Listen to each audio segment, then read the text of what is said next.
हम उत्तरकाशी की सिलक्यारा टनल पहुंचे। आज सिलक्यारा टनल का ब्रेक थ्रू किया गया, यानी कि आज सिलक्यारा टनल आर पार हो गई। इसके साथ ही टनल निर्मित बाबा बौखनाग मंदिर की प्रतिष्ठा भी की गई। सीएम धामी प्राण प्रतिष्ठा कार्यक्रम में शामिल होने पहुंचे। दरअसल 2020 में दीपावली की सुबह जब सिलक्यारा टनल तो देश के साथ ही पूरी दुनिया की नजरें इस सबसे बड़े रेस्क्यू ऑपरेशन पर लगी हुई थी। बड़े बड़े टनल विशेषज्ञ, बड़े बड़े इंजीनियर्स टनल में फंसे हुए जाने लग गए थे। ऑस्ट्रेलिया के जाने माने टनल विशेषज्ञ भी कई दिनों तक मोर्चा संभाले हुए नजर आए थे।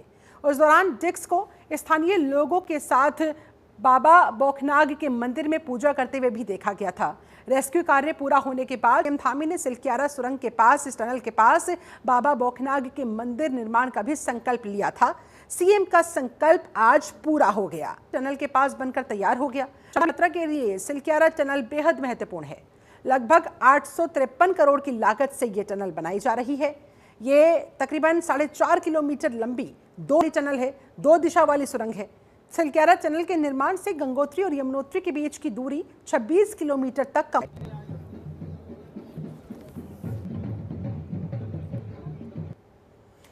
और बात धामी सरकार के बड़े फैसले की करेंगे। अब सरकारी दफ्तरों में बायोमेट्रिक अटेंडेंस लगाई जाएगी। ये अहम फैसला, बड़ा फैसला लिया गया है। अब सभी सरकारी दफ्तरों को सख्त आदेश इस बाबत जारी कर दिए गए। बायोमेट्रिक अटेंडेंस का सख्ती से पालन करने का निर्देश भी दिया गया है कि मशीन खराब होने का बहाना अब नहीं चलेगा। ऐसा कोई रीजन अब स्वीकार नहीं किया जाएगा। मशीन अगर खराब है तो वो तुरंत ठीक होनी चाहिए, लेकिन बायोमेट्रिक अटेंडेंस कंपलसरी कर दी गई है। उत्तराखंड की धामी सरकार ने सभी विभागों में बायोमेट्रिक हाजिरी को अनिवार्य। मुख्य सचिव की ओर से सभी विभागों को इस संबंध में आदेश जारी कर दिया गया। इसके बाद प्रदेश में सरकारी विभागों में हाजिरी को लेकर हेराफेरी नहीं चल सकेगी। सरकारी आदेश में यह भी कहा गया कि मशीन खराब होने बहाना भी नहीं माना जाएगा। जहां मशीनें खराब है उन्हें ठीक क्यों नहीं करवाया जा रहा, इसका जवाब संबंधित अधिकारियों को देना पड़ेगा। इस विषय को गंभीरता से लेते हुए मुख्य सचिव ने बकायदा 1 मई से अनिवार्य रूप से की उपस्थिति दर्ज कराने के निर्देश जारी किए।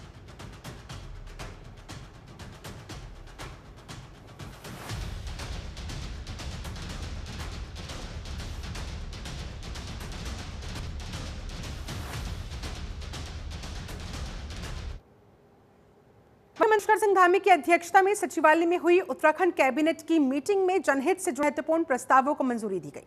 करीब 2 महीने बाद हुई इस बैठक में राज्य की कृषि और उद्यम विकास योजनाओं पर खास फोकस रहा। बैठक लगभग 4 घंटे चली। राज्य में वर्तमान में 682 हेक्टेयर क्षेत्र के अंदर 381 मैट्रिक टन कीवी का भी उत्पादन हो रहा है। नई नीति के तहत 2025-26-31 तक क्षेत्रफल को बढ़ाकर 3500 हेक्टेयर और उत्पादन को 33,000 मैट्रिक टन तक पहुंचाने का लक्ष्य रखा गया है। किसानों को 12 लाख रुपए प्रति एकड़ के मानक पर 50 से 70% सब्सिडी दी जाएगी। ड्रैगन की खेती के लिए 80% सब्सिडी भी देने की बात कही गई। अगले 5 सालों में 282 एकड़ भूमि पर ड्रैगन फ्रूट की खेती की जाएगी, जिससे 450 से ज्यादा किसानों को फायदा मिलेगा। सेब की तुड़ाई के बाद उचित प्रबंधन के लिए भी सब्सिडी का अलग से प्रावधान रखा गया है। कृषि विभाग का मुख्यमंत्री उद्यम उन्नयन योजना में पहले सॉर्टिंग और ग्रेडिंग इकाई सम्मिलित नहीं थी। अब उसमें सॉर्टिंग और ग्रेडिंग इकाई भी उसमें सम्मिलित कर ली गई है, जिसमें अधिकतम लागत 5 लाख रुपए होगी और 60% तक की सब्सिडी राज्य सरकार द्वारा दी जाएगी। इसमें पहले जो ये योजना थी, ये फूड प्रोसेसिंग से करने के लिए ये योजना थी, लेकिन उसमें सॉर्टिंग और ग्रेडिंग की जो इकाइयां होती हैं वो पूर्व में शामिल नहीं थी। तो ये आज निर्णय लिया गया कि सॉर्टिंग और ग्रेडिंग की इकाइयों को भी इसमें शामिल किया जाएगा और 60% सब्सिडी उसमें दी जाएगी। चारधाम यात्रा उत्तराखंड टूरिज्म ने ये गाइडलाइंस जारी की है। चारधाम यात्रा दरअसल 30 अप्रैल से शुरू होने जा रही है। चारधाम यानी कि केदारनाथ, बद्रीनाथ, गंगोत्री और यमुनोत्री धाम की यात्रा 30 अप्रैल से स्टार्ट हो रही है। स्थलों की संख्या तोड़ती हुई चारों धाम हिमालयी क्षेत्रों में हैं, जो समुद्र तल से 2700 मीटर या उससे भी ज्यादा ऊंचाई पर स्थित है। इसलिए वहां का मौसम, वहां का वातावरण थोड़ा कठिन होता है। जैसे बहुत ज्यादा है, कम ऑक्सीजन लेवल होता है, अल्ट्रावायलेट किरणें और हवा का दबाव। इसलिए उत्तराखंड टूरिज्म ने सभी यात्रियों के लिए कुछ जरूरी दिशा निर्देश जारी किए हैं, जिन्हें हर यात्री को पालन करना।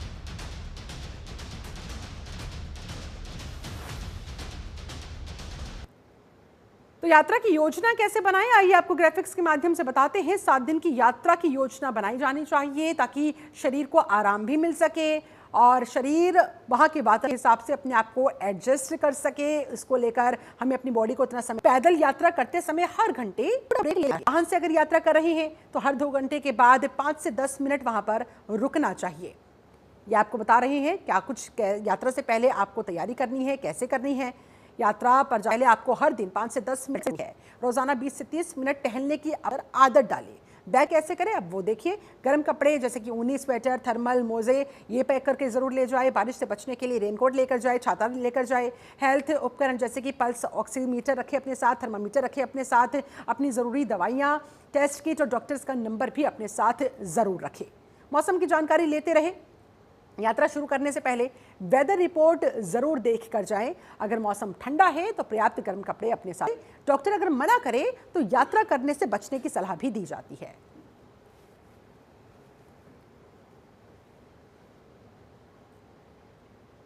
उधर उत्तराखंड में सील किए गए मदरसे तब तक नहीं खुलेंगे जब तक वे सभी निर्धारित मानकों को पूरा नहीं कर देते।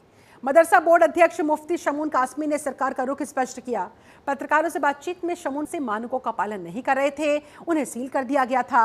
उनके बच्चों को नजदीकी स्कूलों में दाखिला दिलाने के लिए डीएम और शिक्षा विभाग को कह दिया गया। उन्होंने साफ कहा कि निर्धारित मानकों से कोई समझौता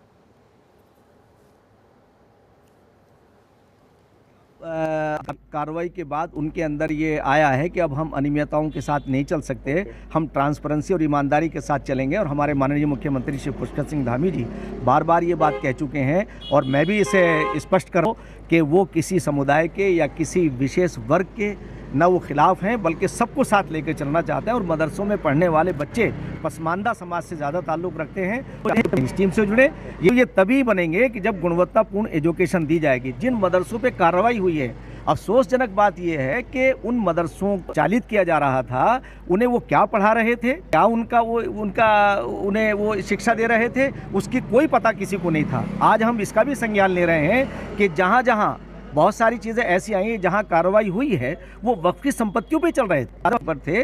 तो अब हम ये भी जानकारी कराएंगे अपने शासन और प्रशासन से कि इसके पीछे कौन लोग हैं। वहीं राज्य महिला उद्यमिता परिषद की उपाध्यक्ष और दर्जा प्राप्त राज्य मंत्री गंगा बिष्ट के अल्मोड़ा पहुंचे और पदाधिकारियों ने जोरदार स्वागत किया। ढोल नगाड़ों, फूल मालाओं और नारों के साथ उनका वहां भव्य अभिनंदन किया गया। कार्यकर्ताओं में उत्साह का माहौल दिखा। जगह जगह मिठाइयां बांटी गई। महिलाओं ने पारंपरिक अंदाज में स्वागत किया। नेतृत्व को धन्यवाद देती हूँ। अब जो ऊर्जावान प्रधानमंत्री अभूतपूर्व जिन्होंने महिलाओं के बारे में सोचा है, महत्व है, इसीलिए अल्मोड़ा जनपद को महिला दायित्व देकर बड़ा सम्मान किया है। अपने ऊर्जावान मुख्यमंत्री यशस्वी, उनका धन्यवाद देती हूँ। अपने जिन्होंने ये दायित्व, ये मेरा दायित्व नहीं है, सारे अल्मोड़ा वासियों का दायित्व, भाइयों का दायित्व भाइयों का है और मेरी बहनों का दायित्व माता शक्ति का है। नल मामले में आरोप दाखिल किए जाने के विरोध में ये प्रदर्शन रहा। कांग्रेस विधायक, कांग्रेसी कार्यकर्ता बड़ी संख्या में वहां पर एकत्रित हुए, आयकर विभाग का घेराव करने के लिए पहुंचे। वहीं कांग्रेस विधायक ने इस दौरान कहा कि सरकार विपक्ष की आवाज को दबाने और अपनी नाकामयाबी में सीधे हथकंडे अपना रही है। उन्होंने कहा सरकार जिस तरह से ईडी और सीबीआई का गलत इस्तेमाल कर रही है वो ठीक नहीं है, इसलिए कांग्रेस इसके खिलाफ मजबूती से अपनी लड़ाई जारी रखेगी।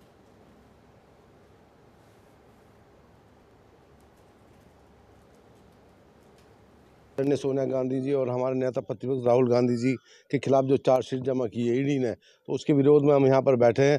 क्योंकि राहुल गांधी जी और सोनिया गांधी जी और प्रियंका गांधी जी और हमारे नेता बेदाग हैं, भारतीय उलझाना चाहती है। क्योंकि अभी जब इलाहाबाद में एक प्रोग्राम हुआ, पार्टी का अधिवेशन हुआ, तो उससे राहुल गांधी जी ने लोकसभा में कहा था कि इस बार हम गुजरात को जीत कर रहेंगे। वो प्रोग्राम करके भी दिखाया वहाँ पर, जहाँ मोदी जी कह रहे थे कि यहाँ भी कोई गुजरात में परिंदा पर नहीं मार सकता। तो वो सब कामयाब हुआ, तो उससे बुखला गए। जो है सीए वाले बैठे धरने पर, तमिलनाडु के किसानों ने जमीन पर बैठकर रोटी खाई, जमीन पर आए, लद्दाख से लोग पैदल चल के आए।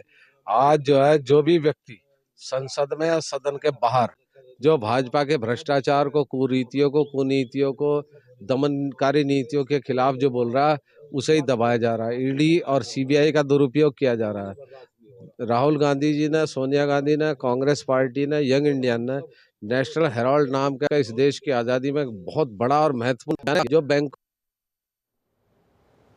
और उत्तराखंड की राजधानी देहरादून में अप्रैल के महीने में डेंगू के 15 पॉजिटिव मामले सामने आने पर स्वास्थ्य सचिव की तरफ से एडवाइस। मामले में प्रभारी स्वास्थ्य महानिदेशक ने बताया कि डेंगू के जो मामले सामने आए हैं उनमें हल्के सिम्टम्स हैं। हर साल की तरह इस बार भी स्वास्थ्य विभाग की तरफ से जहां जहां डेंगू के ज्यादा मामले आते थे वहां तमाम तैयारियां पूरी कर ली गई है।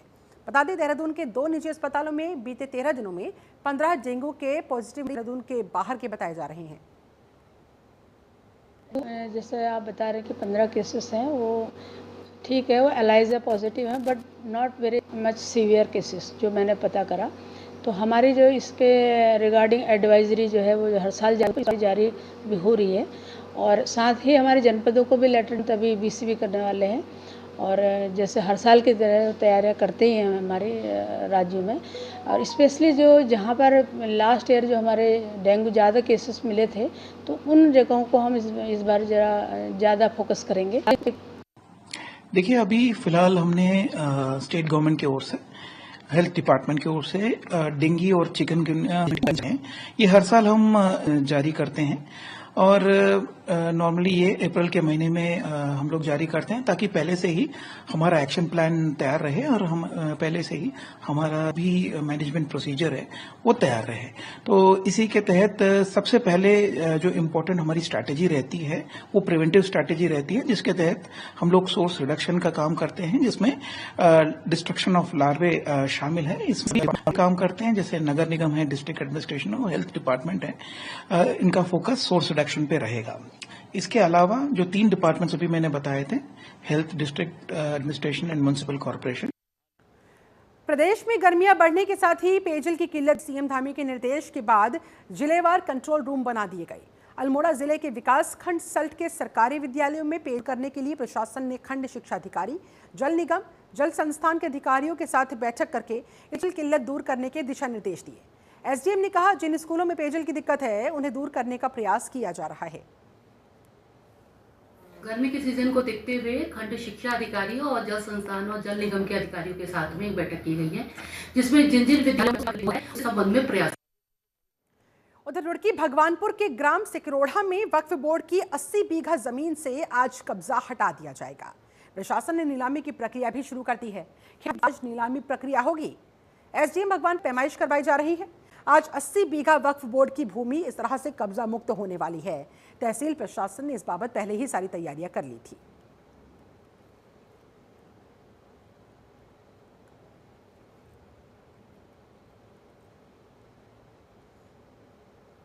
इन दिनों सोशल मीडिया पर छाने के लिए लोग कुछ भी करने को तैयार है। कोई खतरनाक स्टंट करता तो कोई ऐसी जगह वीडियो बनाने की कोशिश करता है जिससे उनकी जान तक दांव पर लग जाती है। ऐसा एक मामला उत्तरकाशी से सामने आया है, जहां एक युवती को भारी पड़ गया और वो नदी की तेज धार में बहती चली गई। इस हादसे में युवती की मौत हो गई है।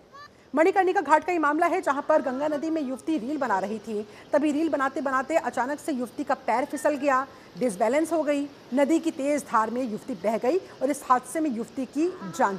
महिला ने अपनी बेटी के पास मोबाइल देकर ये वीडियो बनाने को कहा था। बच्ची वीडियो बनाती रह गई और उसकी मां पानी के बहाव के साथ बह गई और इतनी देर में ही ये हादसा हो गया। अपनी आंखों देखकर बच्ची रोने लगी, चीखने चिल्लाने लगी।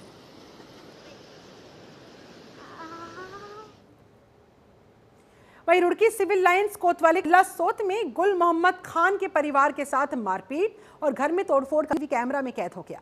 जानकारी के मुताबिक ज्वालापुर के मोहल्ला कटहारा बाजार निवासी गुल मोहम्मद खान के चाचा असलम खान लोगों के घर घुसकर गाली करने तोड़ते हुए मारपीट लगे। मोहम्मद खान की आरोप बाद भी अपने साथ कैमरा में कैद हो गई, जिसमें आरोपी बकायदा डीवीआर को अपने साथ लेते हुए जाते हुए वहां से नजर आए हैं। एसपी देहात ने फिलहाल बताया है कि आरोपी असलम, ताज मोहम्मद और नैक मोहम्मद के खिलाफ मुकदमा दर्ज कर लिया गया है।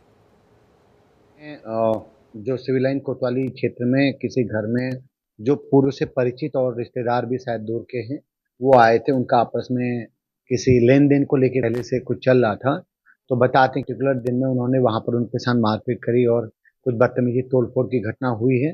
पुलिस ने इसका संज्ञान लिया। प्रथम दृष्टया घटना की तहरीर के आधार पर मुकदमा दर्ज है। 3 लोग उसमें नेम्ड हैं। विवेचना आगे चल रही है, तो जैसे फैक्ट विवेचना में आएंगे उसके हिसाब से आगे लीगल बड़कोट में ग्रामीणों के हक हकूक और रियायती दर पर मिलने वाली ठोस निर्णय नहीं लिए जाने से वहां के क्षेत्र के लोगों में गुस्से का माहौल है और गुस्साए लोग विभाग कार्यालय पहुंच गए, वहां पर नारेबाजी की, हंगामा किया, प्रदर्शन किया। तस्वीरें देखिए आपके सामने। इस मौके पर क्षेत्रीय वहां जाकर उन्होंने ज्ञापन सौंपा। साथ ही 24 अप्रैल तक समस्या हल ना होने पर आंदोलन की चेतावनी दी। अपर यमुना वन प्रभाग बड़कोट में बीते कुछ सालों से ग्रामीणों के हक हकूक और रियायती दर पर देवदार की पीढ़ी न मिलने पर क्षेत्र के आक्रोश का माहौल है।